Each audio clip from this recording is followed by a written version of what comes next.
tempatnya sekarang. Ya, gimana lagi Allah pengennya begitu, ya kan? Tugas kita sekarang menjelaskan yang benar, mengoreksi yang salah, selesai. Sampaikan ke orang, begini, yang benar begini. Sama orang Salafi Wahabi, jangan bilang Allah itu punya tangan. Ilahiyat laka aidina, kata mereka begitu. Jangan bilang Allah itu bertempat di atas langit.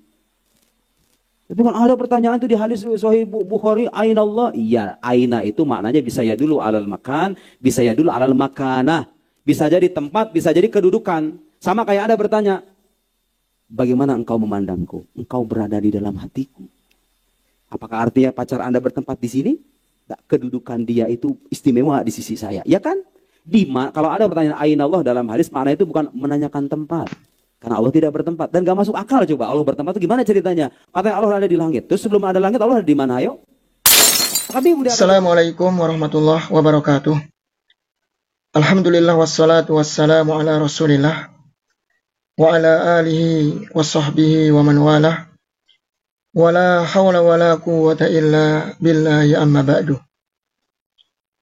Baik, teman-teman semuanya rahimani wa rahimakumullah.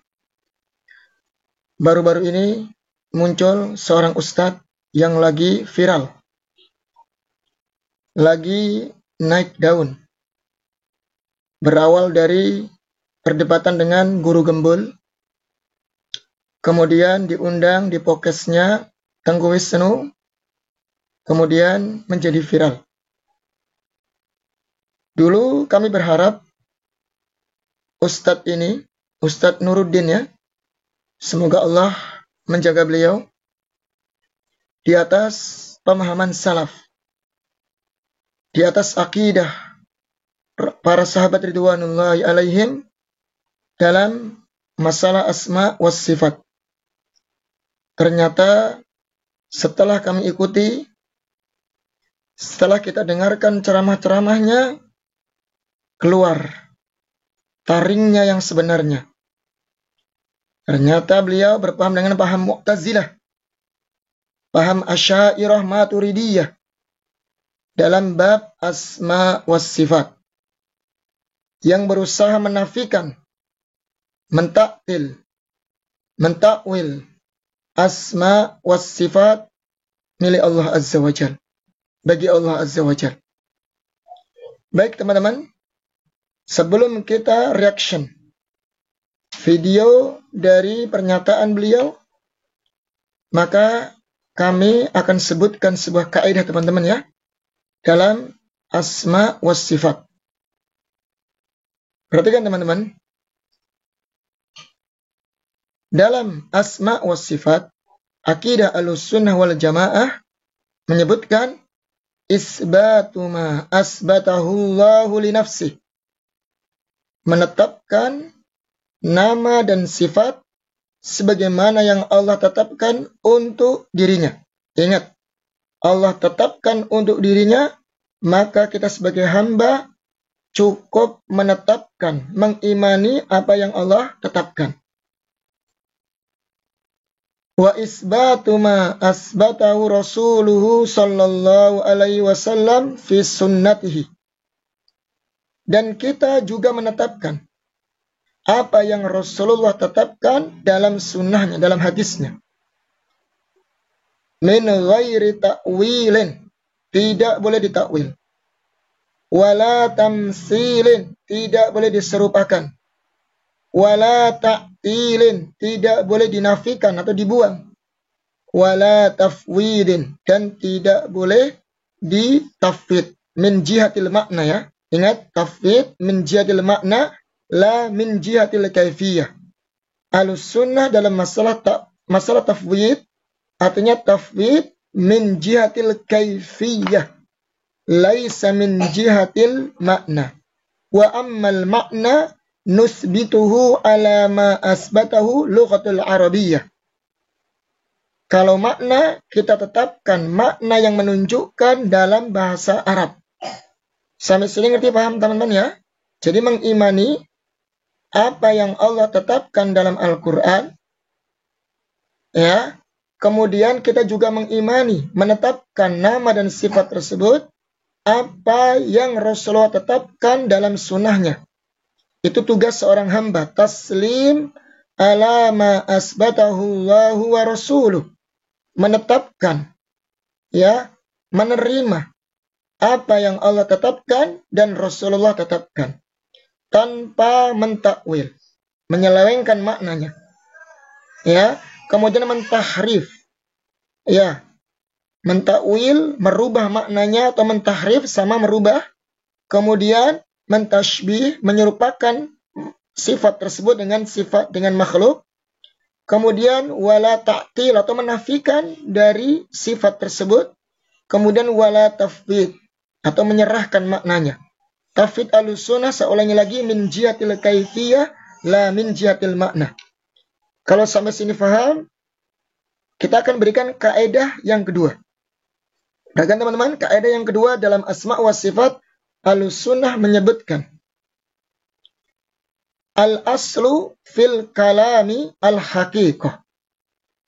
Asal dalam ucapan.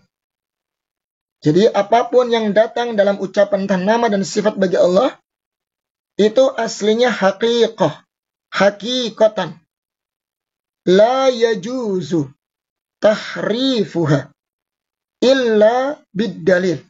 Kita tidak boleh memalingkan hakikat aslinya kecuali dengan dalil. Perhatikan teman-teman. Jadi kita nggak boleh mentakwil nama dan sifat bagi Allah kecuali dengan dalil. Karena asal dalam pembicaraan, dalam ucapan adalah hakikat yang diucapkan itu dan yang dipahami dari kalam tersebut. Ini kaidah yang kedua. Baik, kaidah yang ketiga. Saya akan bawakan lagi kaidah yang ketiga, teman-teman. Perhatikan. Al-qaul fis sifat kal-qaul fid dzat. Pembicaraan, perbincangan dalam masalah sifat-sifat Allah sebagaimana halnya dalam zat Allah. Artinya begini, kalau zatnya Allah Subhanahu wa ta'ala tidak ada yang mengetahuinya min umuril ghaibiyah, perkara gaib, maka begitu pula dalam sifat-sifatnya tidak ada yang tahu tentang kaifiyahnya. Cukup kita hanya mengimani. Paham teman-teman ya? Jadi pembahasan masalah sifat bagi Allah sama halnya dalam pembahasan zat. Kalau zatnya Allah tidak ada yang tahu kecuali hanya Allah, maka begitu pula sifatnya tidak ada yang tahu kaifiyahnya kecuali hanya Allah Subhanahu wa ta'ala. Sampai sini ngerti teman-teman ya? Sampai sini paham? Baik. Kalau kemudian sudah paham, kita kasih kaidah yang keempat. Kaidah yang keempat ya, semua masih banyak keempat ini. Bahwasannya dalam Al-Quran, datang sifat itu ada dua. Yang menafikan, ya Allah menafikan sifat tersebut.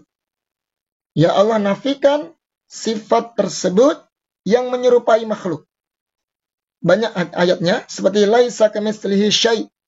Tidak ada yang serupa dengan Allah sedikit pun. Siapapun makhluk siapapun, ya, sehebat apapun makhluk, tidak ada yang menyerupai Allah. Walam yakul lahu kufuwan ahad. Dan tidak ada yang serupa dengan Allah sesuatu apapun. Hal ta'lamu lahu samiyya, apakah ada yang sama, ya, bagi Allah Subhanahu wa ta'ala? Apa ada makhluk yang sama bagi Allah Subhanahu wa ta'ala? Ya, jadi Allah nafikan penyerupaan bagi dirinya. Namun teman-teman, dari sisi lain, ayat-ayat juga datang, Allah tetapkan nama dan sifat baginya. Wa huwas samiul basir. Setelah Allah nafikan seluruh penyerupaan dengan makhluknya, Allah tetapkan bagi dirinya As-Sami Al-Basir.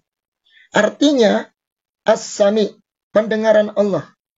Ya, Al-Basir, penglihatan Allah, tidak sama dengan penglihatan makhluk dan pendengaran makhluk. Perhatikan, walaupun sama-sama punya pendengaran, makhluk juga punya pendengaran. Allah juga punya penglihatan. Makhluk juga melihat. Namun Allah tegaskan dari ayat sebelumnya, laisa kamitslihi syai'. Tidak ada yang serupa dengan Allah sesuatu apapun. dan Allah tetapkan bagi dirinya As-Sami Al-Basir, yang maha mendengar dan yang maha melihat. Artinya pendengaran dan penglihatan Allah tidak serupa dengan makhluk.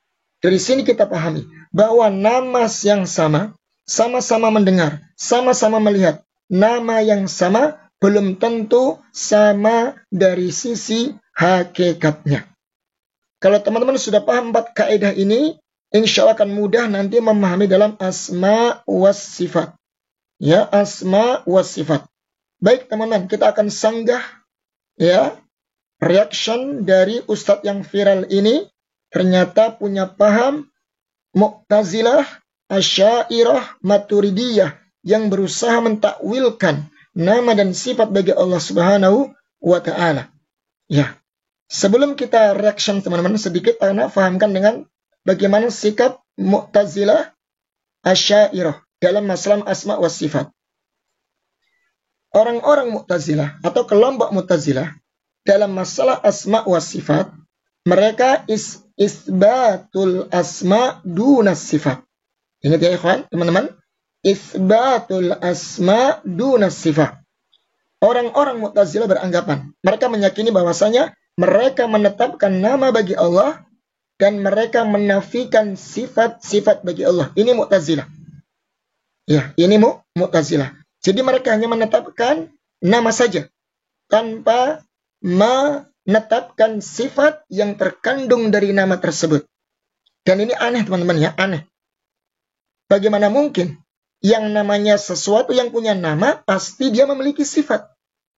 Ya, namun orang Mu'tazilah ini mereka beranggapan kalau kita tetapkan sifat bagi Allah maka yushbihul khalaq, maka akan menyerupai makhluk. Nah, ini yang kelirunya mereka di sini. Nah, kemudian lahir dari Mu'tazilah ini dari kalangan Asy'ariyah. Kalau Asy'ariyah teman-teman, dia itu isbatul asma, menetapkan nama-nama bagi Allah Subhanahu wa taala wa ba'dis sifat, dan menetapkan sebagian sifat bagi Allah. Maksudnya begini, mereka menetapkan ya mereka menetapkan sifat-sifat, sebagian sifat-sifat Allah yang sesuai dengan logika mereka. Ya, mungkin teman-teman sudah mendengar 20 sifat wujud qidam baqa mukhalafatuhu lil hawadisi. Nah, mereka tetapkan 20 sifat atau 7 sifat itu yang sesuai dengan akal. Adapun sebagian yang lain, ya sebagian sifat yang lain yang tidak sesuai dengan akal, dia tolak mentah-mentah. Nah, ini kekeliruan mereka. Jadi makanya banyak ulama yang mengatakan Asy'ariyah ini bancinya Ahlussunnah. Ya, mereka Ahlussunnah tapi banci. Kalau mau tetapkan, silakan tetapkan semuanya. Dan kalian di atas akidah Ahlussunnah wal Jamaah. Tetapkan nama dan sifat untuk Allah semuanya. Dan inilah di atas akidah salaf. Kalau mau nafikan, nafikan semuanya sekalian. Sekalian ikut madhabnya Jahmiyah dan Mu'tazilah. Namun dia setengah-setengah. Menetapkan sebagian sifat dan menafikan sebagian sifat. Ketika mereka menetapkan sebagian sifat pun, itu pakai logika teman-teman, bukan pakai dalil. Dan ketika mereka menafikan ya sifat bagi Allah pun, karena tidak cocok dengan logika. Itu Asy'ariyah. Nah, sekarang mulai muncul orang-orang yang punya paham seperti ini teman-teman.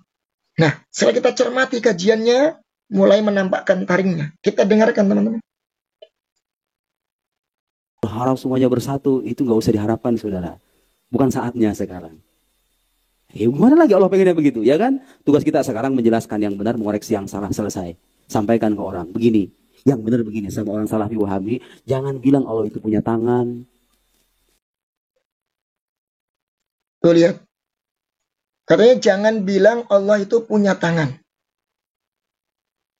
Pak Nuruddin yang bilang Allah memiliki tangan, Allah sendiri. Ingat kaidah yang sudah saya sebutkan tadi. Isbatu ma asbatahu Allahu li nafsi. Wa ma asbatahu Rasuluhu sallallahu alaihi wasallam fi sunnatihi. Min ghairi tamsilin wala tashbihin wala ta'tilin wala ta'wilin wala tahrifin wala tafwid. Allah yang menetapkan sifat tangan bagi diri sendiri. Banyak ayat yang menunjukkannya. Ya, bal yadahu mabsutatani yunfiqu kaifa yasha. Bahkan kedua tangan Allah terbentang luas, memberikan rizki kepada yang dikehendaki.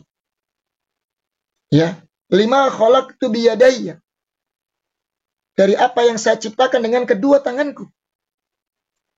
Ya, ingat ketika mendengar nama tersebut, nama atau sifat Allah yaitu yad, tangan, kita tetapkan sebagaimana Allah tetapkan. Kita imani sebagaimana Allah tetapkan bagi dirinya. Kita mengimani sebagaimana Rasulullah tetapkan. Tapi ingat, yad, tangan Allah tidak serupa dengan makhluk. Laisa kamitslihi syai'. Sebenarnya mudah teman-teman. Untuk memahami asma wa sifat mudah. Cuman hanya saja karena sebagian orang ketika mendengar nama atau sifat tersebut langsung dihayalkan. Dihayalkan dengan makhluk. Ini masalahnya. Cukup kita imani selesai. Adapun bagaimana kaifiyah tangannya itu bukan urusan kita. Ini perkara gaib, itu serahkan kepada Allah Subhanahu wa taala. Karena Allah tidak pernah mengkhabarkan kepada kita dan Rasulullah juga tidak mengkhabarkan kepada kita bagaimana sifat tangannya tersebut. Selesai. Karena kalau kita mengetahui, kita menghayalkan sesuatu, minimal ada 3 macam cara. Kita pernah melihat zat tersebut, maka kita bisa menghayalkan. Ada nggak yang pernah melihat zatnya Allah? Kenapa dihayalkan? Yang kedua, ada zat yang serupa dengan zat Allah. Ada nggak? Nggak ada kan? Kenapa kita hayalkan zatnya Allah dengan makhluk? Yang ketiga, ada informasi yang valid, yang sahih dari seseorang yang mengkhabarkan. Ada nggak Rasulullah mengkhabarkan tentang bagaimana zatnya Allah Subhanahu wa taala? Maka cukup mengimani perkara gaib, alladzina yu'minuna bil ghaibi wa yuqimuna shalah. Di antara tanda-tanda ciri-ciri orang yang beriman dengan perkara yang gaib. Pak Nuruddin, jelas. Allah yang menetapkan, kita cukup menetapkan. Selesai. Ya, ingat, la yush wala tas tidak menyerupai makhluk. Isbatan bila tamsil. Menetapkan tanpa harus menyerupakan. 1. Ingat, menetapkan tanpa harus menyerupakan. Isbatan bila tamsilin. Tanzihan bila ta'tilin. Dan mensucikan Allah Subhanahu wa ta'ala tanpa harus menafikan, meniadakan sifat tersebut. Faham Bapak Nuruddin? Saya yakin memahami sifat Allah nggak perlu pendidikan tinggi, Pak. Nggak perlu pakai LCMA. Kalau dia bersih, insya Allah, ya cukup mudah memahami asma wa sifat.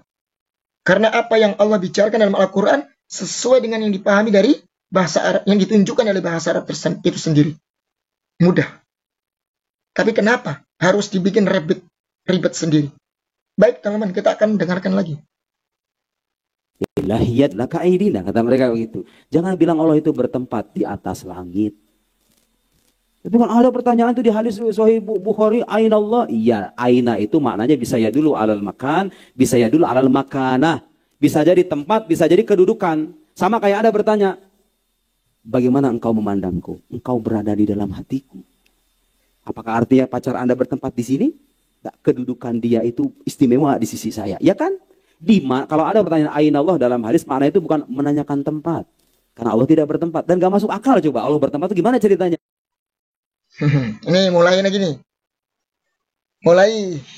Mulai masuk ke pembahasan istiwa teman-teman ya. Bayangkan. Baik, saya akan jawab. Baik, Pak Nuruddin, saya akan jawab. Ini sebenarnya udah dibantai sama Syekhul Islam Ibnu Taimiyah. Syekhul Islam dalam kitab Tadmuriyahnya ya, itu sudah membantah habis-habisan dari kalangan ahlul kalam yang mereka menolak sifat istiwa bagi Allah Azza wa Jalla. Nah, ini diantaranya seperti ini. Mereka memulai ketika Allah sebutkan sifat baginya istiwa alal arsh. Ar-Rahmanu alal arsh istawa. Ya, summa istawa alal arsh. Ya, a'amintum man fis sama. Banyak ayat yang menunjukkan Allah istiwa di atas arsh. Di atas langit. Bahkan Ibnu Qayyim al-Jauziyah menyebutkan lebih dari 1000 dalil. Sam'an wa aklan wa fitratan Allah fis sama. Namun muncul suara-suara sumbang yang ingin berusaha mentakwil, menafikan istiwa Allah Subhanahu wa taala fis sama. Nah, ini diantara muncul orang-orangnya seperti ini. Baik Pak Nuruddin. Pertama, yang antum sebutkan tadi tentang Allah bertempat. Kalau dalam bahasa Arab namanya haiz atau mutahayyiz. Ini muncul dari siapa ya kawan? Siapa teman-teman? Dari istilah ahlul kalam. Ya, jadi kalau teman-teman baca kitab-kitab mereka, nanti mereka menggunakan istilah al-haiz. Halillahi haizun awil au mutahayyizun. Anda paham? Apakah Allah itu punya tempat, bertempat? Apakah Allah itu bertempat? Nah, maka kita jawab. Kalimat Allah bertempat tidak ada dalilnya. Ya, dalam Al-Quran maupun Sunnah. Dan dalil pun tidak menafikan Allah bertempat. Ya, jadi kalimat haiz tidak pernah ditunjukkan dalam Al-Quran dan Sunnah. Ya, dan juga tidak menafikan kalimat haiz. Al-Quran dan Sunnah tidak menafikannya. Dan juga tidak menetapkannya. Maka bagaimana sikap kita kalau ditanya apakah Allah itu haiz, bertempat? Kita jawab. Kalau yang dimaksud, perhatikan Pak Nuruddin, pakai akal sehat ini ya. Kalau yang dimaksud al-haiz, bertempat tadi adalah Allah butuh kepada tempat. Ingat, Allah butuh kepada tempat. Allah menempel dengan tempat. Kemudian Allah Subhanahu wa taala ya, butuh dengan tempat, menempel dengan tempat, dan Allah diliputi ya, syai'un makhlukun yuhitullah. Ada sesuatu yang meliputi Allah. Fahada syai'un batilun. Ini anggapan, ini keyakinan yang batil. Saya ulangi lagi. Jadi kalau yang dimaksud Allah bertempat, artinya Allah Subhanahu wa ta'ala yang menempel dengan makhluknya. Allah butuh kepada makhluknya. Allah diliputi oleh makhluknya. Ini batilun. Ini pemahaman yang menyimpang. Tidak benar. Faham sampai sini Pak Nuruddin? Karena Allah Subhanahu wa ta'ala tidak pernah butuh kepada makhluknya. Sekalipun Allah Subhanahu wa ta'ala menciptakan Jibril. Allah utus Jibril untuk menyampaikan wahyu. Apakah Allah butuh dengan Jibril? Enggak. Enggak. Ya. Allah fa'alul lima yurid. Berkehendak apa yang dia sukai. Berbuat apa yang dia kehendaki. Terserah. Ya. Kemudian yang kedua. Kalau yang diinginkan Allah itu bertempat. Maksudnya istiwa alal arsh. Fauqiyah. Al-ulu. Ya, al-ulu al-fauqiyah as-su'ud. Ini yang betul. Ini yang sesuai dengan dalil. Ya. Jadi jangan tertipu teman-teman. Kadang mereka menggunakan kalimat al-haiz, bertempat dan seterusnya, ingin mengecohkan. Maka teman-teman harus pahami, maksud bertempat itu bagaimana? Kalau maksudnya adalah Allah fauqiyah fis sama al-ulu wartafa'ah. Dan inilah yang sesuai dengan dalil wajib kita tetapkan. Ya. Jadi jangan kemudian langsung disikat Allah bertempat. Terus bagaimana kalau bertempat? Berarti Allah itu butuh makhluk. Allah itu berarti diliputi oleh makhluk. Siapa yang ngomong kayak gitu? Mohon maaf ini. Ingat memahami asma sifat nggak butuh pendidikan tinggi, Pak. Nggak butuh. Benar. Cukup dengan hati yang jernih. Akan mudah dipahami. Sekarang begini Pak Nuruddin. Sesuatu yang di atas ya, ya tidak harus butuh kepada yang di bawah. Sekarang saya di bawah ya. Lampu di atas. Lampu di atas. Ini Pak, lampu di atasnya. Ada lampu di atas saya. Apakah lampu butuh kepada saya? Kalau saya pergi, lampu itu jatuh begitu? Enggak. Sesuatu yang di atas, enggak butuh kepada yang di bawah. Ini sesama makhluk loh ya. Apalagi kita berbicara tentang sifat Allah. Beda lagi, sudah. Contoh yang kedua. Kita lihat langit.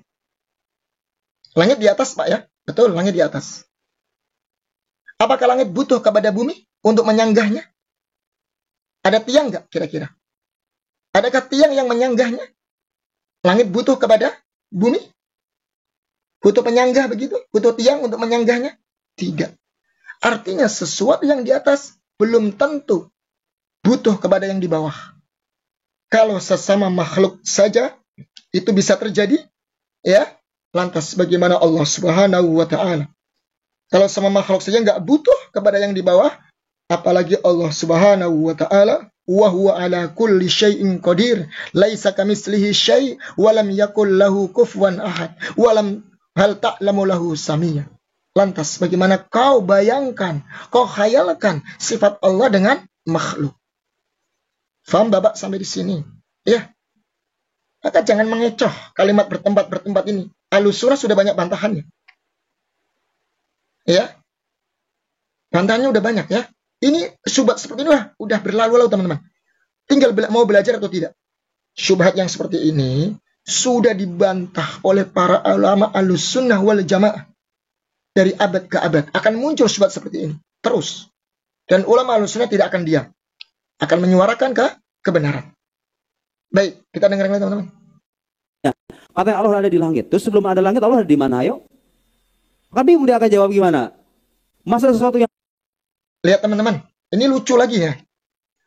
Kalau Allah ada di langit, kata dia. Lantas kalau Allah ada di langit, sebelum Allah menciptakan langit, Allah ada di mana? Saya jawab Pak ya. Dengarkan jawabannya. Ini gampang jawabannya teman-teman. Rasulullah Shallallahu Alaihi Wasallam orang yang paling cerdas, yang paham tentang Al-Quran, tidak pernah menanyakan, ya Allah, engkau di mana? Sebelum menciptakan Arsy. Nggak pernah Rasulullah bertanya seperti itu. Para sahabat, yang mereka hidup di zaman Nabi, tahu turunnya wahyu. Nggak pernah menanyakan, ya Rasulullah, di mana Allah sebelum menciptakan Arsy.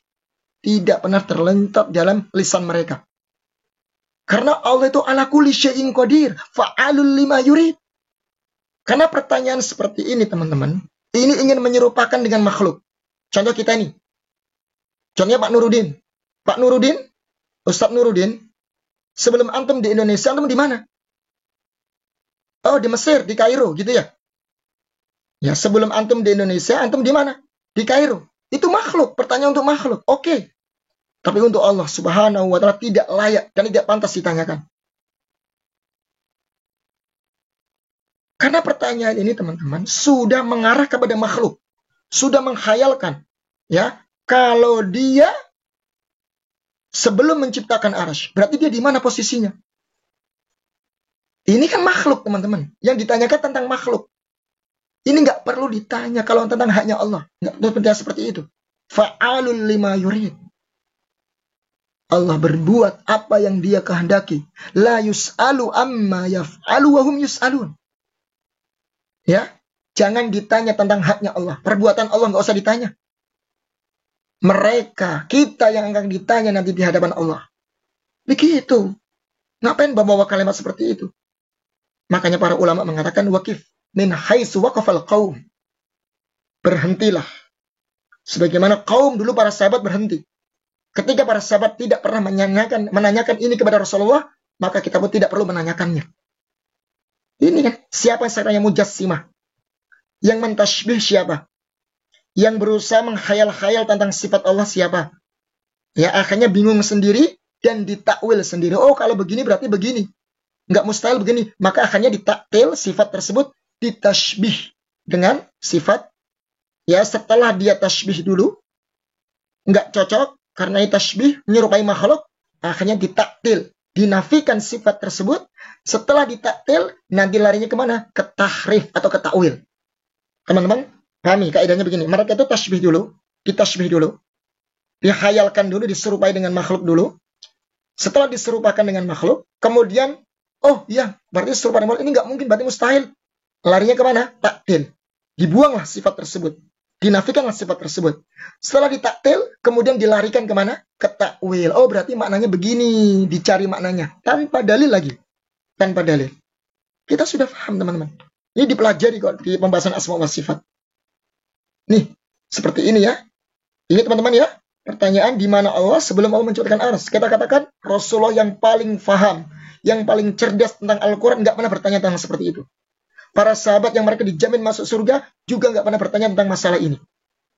Karena Allah fa'alun lima yurid. Kenapa engkau tanya seperti ini? Kan ada masalah dalam pikirannya. Ingin menyerupakan Allah dengan makhluk. Siapa yang tasbih, siapa yang mujassimah sekarang? Paham Pak Nuruddin? Baik, kita lanjut. Nggak apa-apa. Qadim yang tidak bermula ada pada sesuatu yang bermula pada langit, mustahil. Secara akal mustahil. Masa ada sesuatu yang tidak memiliki permulaan bertempat pada sesuatu yang memiliki permulaan? Lah sebelum Allah yang mengatakan, Bapak, mustahil bagaimana? Nggak ada yang mustahil bagi haknya Allah. Berarti antum meragukan haknya Allah Subhanahu wa ta'ala. Kuasa Allah antum meragukan. Kok mustahil? Ya? Bagaimana bisa mustahil? Ya. Aneh Bapak ini. Bicara tentang haknya Allah kok dibilang mustahil? Allah yang mengatakan sendiri, Allah yang menjelaskan tentang sifatnya, menetapkan sifatnya sendiri. Kok dibilang mustahil bagaimana? Jangan pakai akal, masalah ini perkara ghaibiyah. Ingat Bapak, pembahasan asma wa sifat, saya kasih tahu lagi nih ya, adalah amrun tauqifi, perkara wahyu yang harus bersumberkan dalil. Cukup kita taslim, menerima, cukup mengimani saja. Adapun kaifiyahnya bagaimananya itu urusan Allah. Paham Bapak? dia ada terus di mana itu? Salah saudara, akidah yang mengatakan Allah bertempat di langit itu. Allah bertempat dalam arti duduk di atas arus kayak begini, kayak raja begini. Itu anak kecil kayak begitu. Astaghfirullahaladzim, la ilaha illallah. Tuh kan? Siapa yang bilang duduk seperti ini, di atas kursi seperti ini? Siapa yang bilang? Nggak ada ulama salaf, teman-teman. Sekali lagi, Bapak Nuruddin. Tidak ada para ulama salaf yang memberikan permisalan. Ketika ditanya Allah istiwa ala arsy kemudian duduk seperti ini. Itu kan otak kalian. Kalian sudah menghayalkan. Udah lari ke tasbih duluan. Sudah mentasbih sifat bagi Allah duluan. Nah akhirnya bingung sendiri kan. Ingat, cukup menetapkan apa yang Allah tetapkan. Dan Rasulullah tetapkan. Tanpa perlu mentasbih. Karena antum sendiri yang mentasbih. Akhirnya antum sendiri yang kebingungan. Simple kok teman-teman. Sebenarnya simple banget. Simple. Gak ada yang sulit masalah ini. Cuman karena mereka otaknya sudah mentasbih. Menghayal kemana-mana. Ketika mendengar istiwa itu menghayal duduk begini. Akhirnya gak terima. Ujung-ujungnya. Oh berarti sama dengan makhluk. Kalau sama berarti gak mungkin dong. Akhirnya ditaktil. Dinafikan sifat istiwa tersebut. Tahu nggak takwilnya apa? Ditakwil dengan istaula, menguasai. Padahal Pak Nuruddin, kalau Bapak baca kamus saja, kalau mau baca kamus saja, arti istaula, menguasai atau menduduki yang Bapak akan sebutkan, itu artinya husulu syai'in bil quwwah. Ya, menguasai sesuatu, menduduki sesuatu dengan cara paksa, dengan cara kekuatan. Apakah layak Allah Subhanahu wa ta'ala disifati dengan seperti itu? Tadinya Allah tidak berkuasa, kemudian Allah istaula, menguasai begitu. Jadi menguasai dengan cara paksa, mengalahkan dengan cara paksa. Begitu caranya. Wallahi, ini tanakus, pelecehan kepada haknya Allah Subhanahu wa ta'ala. Gimana Bapak? Hah? Nggak bisa seperti itu. Istaulah teman-teman, artinya itu menguasai setelah mengalahkan dengan cara kekuatan. Berarti kalau Allah di sifat istiwa dimanakan seperti tadi, menduduki, menguasai, berarti Allah itu tadinya belum berkuasa. Kemudian tiba-tiba setelah ada aras berkuasa. Ini mustahil justru bagi Allah. ketika engkau takwil kepada mana istaulah atau menduduki, itu jatuh kepada perkara yang justru menyimpang, yang melecehkan hanya Allah Azza wa Jalla. Paham Pak Nuruddin? Ya, coba deh, cukup mengimani. Cukup mengimani. Baik, kita lanjutkan teman-teman. Pernah saya ditanya sama ada ibu-ibu bilang sama saya, "Oh Ustaz, gimana itu?" katanya. "Anak saya itu berharap jadi Tuhan," katanya. Pengen jadi Allah gara-gara nanya, "Mama, Allah itu adanya di mana?" "Di sana, Nak. Allah itu ada di ketinggian sana." Salah jawab. Begini nunjuknya, ketinggian sana. "Ya sudah, kalau gitu pengen jadi Allah saja." Salah jawaban. Kalau ditanya di mana Allah, jawabannya apa? Jawabannya menyalahkan pertanyaan itu. Di mana Allah? Nauzubillah lagi teman. Kalau ada orang yang bertanya di mana Allah, katanya salahkan orang yang bertanya pertanyaan tersebut. Berarti antum berani menyalahkan Rasulullah? Bapak Nuruddin, ingat hadis Sahih Bukhari atau Sahih Muslim tentang hadis jariyah, hadis Muawiyah bin Hakam As-Sulami, ketika menampar budaknya yang menghilangkan hewan gembalaannya. Kemudian dia merasa menyesal dan mengadu kepada Rasulullah Sallallahu Alaihi Wasallam akan perbuatannya Muawiyah tersebut. Lantas Rasulullah SAW, "A'tiniha," bawa dia ke sini, budak tadi. Lihat, dengarkan baik-baik Bapak. Kemudian Rasulullah bertanya, "Ainallah? Ainallah?" Lihat, budak tadi dengan fitrah, akal, ya, fitrah yang lurus, fitrah yang suci, belum terkontaminasi dengan pemahaman-pemahaman falsafah, pemahaman ahlul kalam, langsung dengan tegas menjawab, "Fis sama." Allah di langit, di atas. Pak Nuruddin, ini budak Pak, dia nggak punya gelar Pak, dia bukan LC, bukan NMA, tapi fitrah menunjukkan Allah fis sama. Tanpa ragu, tanpa mikir panjang. Kemudian Rasulullah bertanya lagi, "Man ana?" Siapa saya? "Anta Rasulullah." Engkau adalah Rasulullah. Maka Rasulullah mengatakan, "A'tikha fa innaha mu'minah." Wahai Muawiyah, merdekakan dia karena dia termasuk budak yang beriman. Lihat, Rasulullah Sallallahu Alaihi Wasallam ya menghukumi tanda keimanan dari budak tersebut ketika dia meyakini, mengimani Allah di atas langit dan mengimani Rasulullah adalah utusan Allah Subhanahu wa taala. Tanda-tanda keimanan seseorang akan istiwa Allah Subhanahu wa taala menjadi tanda keimanan dia kepada Allah Azza wa Jalla. Kok menyelisih? Makanya ya, orang yang di atas fitrah yang lurus itu lebih mulia. Sekalipun dia tidak berpendidikan, teman-teman. Nih, kayak budak ini. Makanya ada orang yang berusaha melemahkan hadis ini. Ini begini. Nggak peduli. Sini sahih. Ya, kayak ini nih. Berusaha mematahkan hadis jariyah. Nggak perlu pendidikan tinggi, Bapak. Untuk tahu Allah di atas langit. Ya, fitrah sudah menunjukkan. Rasulullah ketika khutbah Arafah. Ketika Rasulullah bertanya kepada para sahabat. Ya. Ketika Rasulullah bertanya kepada sahabat. Hal tus'aluna anni. Ya, nanti kalian akan ditanya tentang diriku. Ya. Famada kultum. Apa yang kalian jawab? Qalu qad balagta wa nasahta wa addaita. Ya Rasulullah, engkau telah menyampaikan amanah. Engkau telah menyampaikan nasihat.